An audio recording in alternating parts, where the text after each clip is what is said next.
जय हिंद। स्वागत है आप सबका मेरे चैनल रेडिएशन क्लासेस में। आज का इस वीडियो के अंदर हम लोग बात करने वाले हैं क्लास 12 के फिजिक्स के सिलेबस के बारे में कि आपको कौन कौन से चैप्टर पढ़ने के हैं।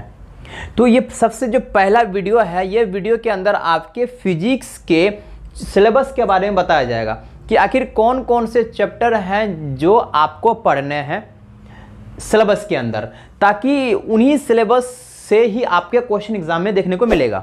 ठीक है, तो इसके अंदर बहुत सारे चैप्टर हैं और उस चैप्टर को आपको बहुत ही डिटेल के साथ और बहुत ही बेसिक लैंग्वेज के साथ आपको बताया जाएगा। आप हमारे चैनल पर बने रहिएगा। अगला वीडियो जो आएगा आपको सबसे पहला चैप्टर के बारे में बताया जाएगा फिजिक्स के, वो बहुत ही बेसिक लेवल से एक नीचे स्तर से उच्च स्तर तक लेके जाएगा आपको समझाने के लिए, क्योंकि बहुत 11th में बहुत चीज़ ऐसी है कि बहुत बच्चे नहीं पढ़े होंगे जो डायरेक्टली 12th में आ गए होंगे। 11th में वैसे भी इधर उधर से पढ़ाई दिया जाता है, लेकिन उतना डिटेल के अंदर नहीं पढ़ाया जाता जो होना चाहिए, क्योंकि 11th का ही बेस 12th में है। अगर आप 11th नहीं पढ़े हैं तो 12th में थोड़ा प्रॉब्लम होगा, लेकिन मैं प्रॉब्लम होने नहीं दूंगा, क्योंकि मैं 11th से बेस पकड़ के आपको 12th बहुत आगे अच्छे से पढ़ाने वाला हूँ। तो इस वीडियो के अंदर देखते हैं कि कौन कौन से चैप्टर आपको फिजिक्स क्लास 12 के अंदर देखने को मिलता है। तो चलिए हम लोग जानते हैं कि कौन कौन से कितने चैप्टर हैं जो आपको पढ़ने हैं फिजिक्स के अंदर। देखिए, फिजिक्स बहुत ही आसान चैप्टर है।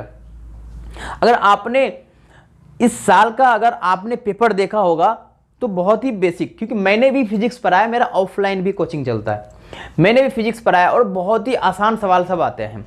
बस आपको रेगुलर वीडियो के अंदर बने रहना होगा और रेगुलर क्लास अटेंड करना होगा, तब जाके आपके अच्छे मार्क्स आ सकते, नहीं तो फिर कोई मतलब ही नहीं। आज क्लास के फिर 10 दिन के बाद क्लास के बीच में जो वो गैपिंग हो जाएगा ना, फिर आपका भी बहुत ज़्यादा गैप हो जाएगा फिजिक्स से, उससे रिश्ता टूट जाएगा।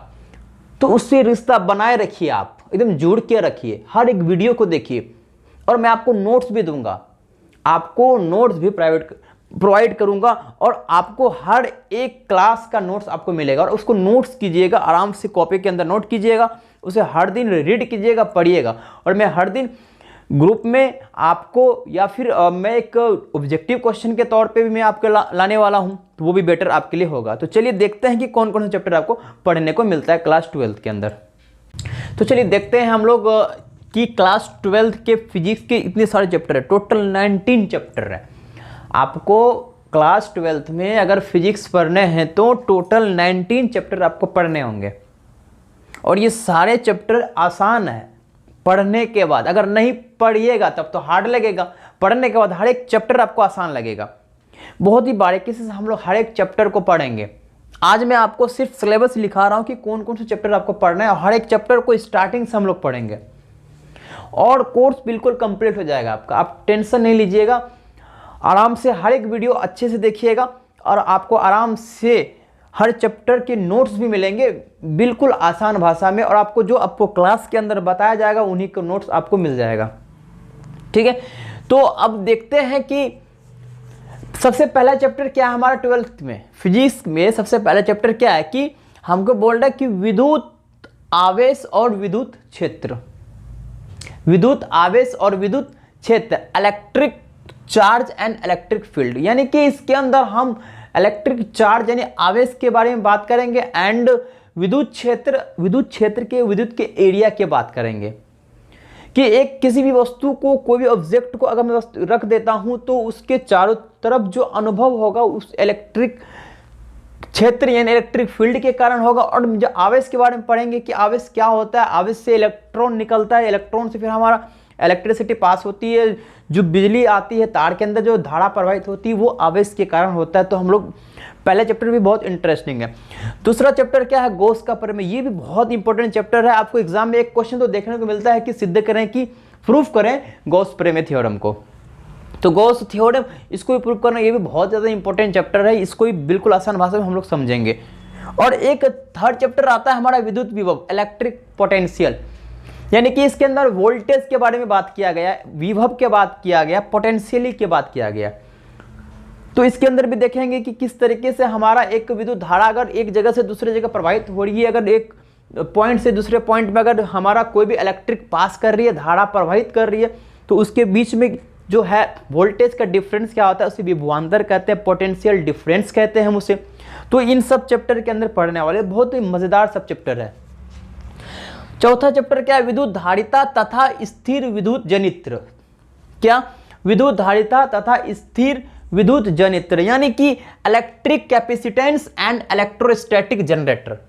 तो इसके अंदर जनरेटर एंड कैपेसिटेंस की बात करेंगे, जनरेटर के अंदर लगा रहता है हमारा, धारिता देखेंगे, और जनित्र यानी जनरेटर के बारे में इसके अंदर बात करेंगे, कौन कौन से जनरेटर हमको देखने को मिलेगा, और बहुत चीज़ सीखेंगे, बहुत चीज़ सिखाऊंगा भी मैं आप लोगों को। तो बस आप वीडियो के अंदर बने रहिएगा। पांचवा चैप्टर क्या है, विद्युत धारा, इलेक्ट्रिक करंट। वो करंट के बारे में बात करेंगे, कैसे इलेक्ट्रॉन के थ्रू हम कोई भी बिजली, हमारी इलेक्ट्रिसिटी पास होती है, विद्युत धारा किस तरीके से करंट पास करता है, क्या होता है विद्युत धारा, और उसकी एसआई मात्रक यूनिट क्या होती है, डायमेंशन क्या होता है, उसके बारे में हम लोग देखेंगे। उसके बाद है 6 चैप्टर की बात करेंगे फिजिक्स का, क्लास 12 की। तो सरल परिपथ, सिंपल सर्किट। कोई भी आपका जब एक छोटा सा बल्ब भी है जो मेरे सामने लगा हुआ है, यह बल्ब के अंदर भी आप बोलते हैं ना किट लगी रहती है, उसे हम सर्किट बोलते हैं। उसके अंदर भी सब छोटे छोटे चीज ज्वाइंट होते हैं, तब जाके हमारा एक बल्ब जलता है। पंखे के अंदर भी बहुत सारे छोटे छोटे कॉइल्स वगैरह सब चीज जुड़े हुए थे, उसे हम सर्किट कहते हैं। तो सिंपल सर्किट यानी उस सर्किट के बारे में हम पढ़ेंगे। कोई भी ट्रांसफार्मर ले लीजिए, ट्रांसफार्मर में बहुत सारे चीज जुड़े रहते हैं, छोटे छोटे पार्ट्स को जोड़ के तब जाके हम एक ट्रांसफार्मर नाम लेते हैं। तो एक पूरी सर्किट होती है, पूरी एक परिपथ होती है। यह जो अभी हमें सामने बल्ब लगे हैं, यह भी कहीं ना कहीं एक बोर्ड से जुड़ा होगा। वह बोर्ड एक क्या है, परिपथ है, उनसे हमारा बल्ब जल रहा है। तो इसके बारे में हम लोग जानने वाले हैं। 7 चैप्टर के बारे में बात करेंगे, विद्युत धारा का चुंबकीय प्रभाव। विद्युत धारा का चुंबकीय प्रभाव, magnetic effect of electric current, यानी कि जो मैग्नेटिक इफेक्ट है किसी भी इलेक्ट्रिक करंट के, तो किस तरीके से जानेंगे कि चुंबक भी एक विद्युत धारा की तरह व्यवहार करता है, कार्य करता, काम करता है। तो किस तरीके से एक मैग्नेट इफेक्ट लाता है करंट के फॉर्म में, तो वो हम देखेंगे कि आखिर इसमें कौन कौन से पोल होते हैं। साउथ पोल होते हैं और नॉर्थ पोल होते हैं, उसके अंदर देखेंगे बहुत सारी करंट किस तरह से प्रभावित की जाती है। तो हम इस चैप्टर के अंदर बात करेंगे। चुंबकत्व, इसमें मैग्नेटिज्म, मैग्नेट के बारे में, चुंबक के बारे में हम लोग बात करने वाले हैं। नेक्स्ट चैप्टर क्या होता है, प्रत्यावर्ती धारा, अल्टरनेटिव करंट, एसी करंट जिसे बोलते हैं एसी। हमारे घरों में एसी यूज किया जाता है। क्या ये एसी का यूज किया जाता है, वरना बस अगर एसी नहीं रहेगा तो बस आराम से करंट हिलते रहेंगे, एक बार लगा झटका तो सीधा एकदम ऊपर पहुंच जाएंगे गोड के पास, है ना। तो अभी हम लोग को जाना नहीं है, अभी हम लोग को एसी में रहना। तो घरों के अंदर भी हमारा एसी का यूज किया जाता है, वरना बस डीसी लग गया, दुनिया से रुखसत हो जाइएगा, चल जाइएगा, है ना। तो हमें अभी जाना नहीं है, अभी हमें एसी ही लगाना है घर पे, ठीक है। क्योंकि एसी में क्या होता है कि करंट बढ़ती है, एक पॉइंट पे जीरो होती है, फिर वापस घटती है, फिर बढ़ती है, फिर जीरो होती है, फिर घटती है। जब आपको करंट लगता है तो एक पॉइंट में जब जीरो आता है आपको छोड़ देता है। लेकिन ऐसा डीसी में नहीं है, डायरेक्ट करंट में नहीं है, वो सीधा एकदम चलती है करंट। एक बार पकड़ा तो फिर आपसे फिर दोबारा मुलाकात उससे नहीं होने वाली है, ठीक है। सीधा आप ऊपर पहुंच जाइएगा, ठीक है। तो हमें घरों में एसी का ही यूज होता है, ठीक है। अब 11 नंबर चैप्टर क्या है, विद्युत चुंबकीय तरंग जी, इलेक्ट्रोमैग्नेटिक वेव। इसमें विद्युत और चुंबकीय तरंग वेव की तरह किस तरह से काम करता है, तो इसके अंदर हम लोग जानेंगे। प्रकाश का परावर्तन अपवर्तन के बारे में बात करेंगे, यानी कि हम लोग 10th लेवल के पे हम पढ़ रखे हैं कि कैसे रिफ्लेक्शन और रिफ्रैक्शन क्या होता है। तो इसमें और समझने में हमें आसानी मिलेगी। इसमें भी बहुत ऐसे चैप्टर हैं, जैसे लेंस मेकर फॉर्मूला जो होता है, वो इंपॉर्टेंट इतना ही है कि वो एग्जाम में आते ही आते हैं, ठीक है। तो उस तरह का क्वेश्चन हमको बहुत आसान साधारण भाषा लैंग्वेज में आपको बताया जाएगा, ठीक है। उसके बाद 13 चैप्टर की बात करते हैं, गोली पृष्ठ पर अपवर्तन। गोली पृष्ठ पर अपवर्तन यानी कि जो आपका इस रिफ्रैक्शन अपवर्तन होता है एट स्फेरिकल सरफेस, एक गोल पृष्ठ होगा, उस पर अपवर्तन देखेंगे किस तरीके से हमारा व्यवहार करता, कार्य करता है। किस तरीके से हम, अगर एक गोली पृष्ठ है, अगर दो हमारा अगर कोई भी चीज़ होगा, जैसे हवा से कांच में प्रवेश करेंगे, कांच से हवा में प्रवेश करेंगे, किस तरीके से उसमें इफेक्ट आएगा, प्रभाव पड़ेगा, उसके अंदर हम लोग देखने वाले हैं।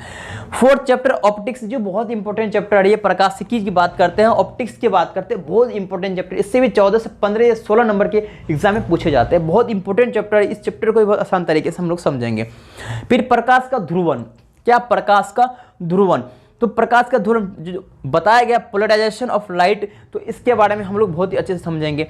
फिर 16 नंबर चैप्टर क्या है, परमाणु की संरचना और हाइड्रोजन स्पेक्ट्रम। ये स्पेक्ट्रम जो होता है ना, इसके बारे में हम देखेंगे। बहुत सारे कलर होते हैं स्पेक्ट्रम, देखे होंगे आप लोग, ठीक है। अगला क्या है 17 नंबर नाभिक की भौतिकी, न्यूक्लियर फिजिक्स। न्यूक्लियर की बात करेंगे, जो हम इलेक्ट्रॉन प्रोटॉन न्यूक्लियर, ये न्यूक्लियर बहुत ही पावरफुल होते हैं, ठीक है। और 18 नंबर चैप्टर है कि अर्धचालक युक्ति, लॉजिक गेट। लॉजिक गेट के बारे में जानेंगे। बहुत सारे गेट होते हैं, और गेट होते हैं, नैंड गेट होते हैं, एंड गेट होते हैं, बहुत सारे गेट होते हैं, उसको अंदर हम लोग पढ़ने वाले हैं। ये भी बहुत इंपॉर्टेंट है। आपको दो तीन ऑब्जेक्टिव फिक्स है और दो नंबर के 2 क्वेश्चन फिक्स रहते हैं कि आने ही आने हैं। बहुत ही आसान है, बहुत आसान तरीके से मैं आपको बताऊंगा। और अगले चैप्टर की तरफ चलते हैं। अगला चैप्टर क्या सबसे लास्ट है, संचार यंत्र, कम्युनिकेशन सिस्टम। इससे भी कुछ क्वेश्चन आपको देखने को मिलता है। अगर मैं आपको बात करूं तो आपके जो first, second, third, fourth, fifth, 6, 7, 8, 9, 10, 11, 12, 13, 14 and 15, 16, इतने सारे अगर आप चैप्टर पढ़ लेते हो तो एकदम मैं श्योर हूं कि आप एकदम अच्छे स्कोर कर लोगे। जो आपके 30 जो मार्क्स होते हैं वो आपके प्रैक्टिकली होते हैं। 70 मार्क्स के आपके एग्जाम में पूछे जाते हैं, 70 में 70 करके आओगे, मैं ये गारंटी लेता हूं। बशर्ते आपको बहुत ही अच्छे से आपको हर वीडियो को देखना होगा। अगर एक बार में समझ में नहीं आता, आप दोबारा उस वीडियो को रिवाइंड करके देखिए ताकि आपको समझ में आए। जब तक समझ में नहीं आए तब तक वीडियो देखते रहिएगा। अगर समझ में आ गया आपको तो उसको फिर आप नोट करिएगा अपने कॉपी में। हर एक टॉपिक, किसी भी टॉपिक पे अगर वीडियो बनता है उस टॉपिक को पूरी डिटेल के साथ समझेंगे। और आपको नोट्स आपको डिस्क्रिप्शन में मिल जाएगा, या मेरा टेलीग्राम आईडी ज्वाइन कर सकते हैं। मैं लिंक डिस्क्रिप्शन में दे दिया हूँ टेलीग्राम आईडी का, वहाँ ज्वाइन कर लीजिए आप लोग, ठीक है। तो ये सारे चैप्टर थे टोटल मैं आपको बताया। अब जो नेक्स्ट वीडियो आएगा, सबसे पहला चैप्टर लेके आऊंगा मैं क्लास 12 फिजिक्स का, विद्युत आवेश और विद्युत क्षेत्र, यानी electric charge and electric field. इसके अंदर बात करेंगे आवेश क्या होता है, इलेक्ट्रिक फील्ड क्या होता है। बहुत ही बेसिक और बहुत ही मजेदार चैप्टर है। तो चलिए हम लोग नेक्स्ट वीडियो में सबसे पहला चैप्टर लेके मिलते हैं आपके। जय हिंद।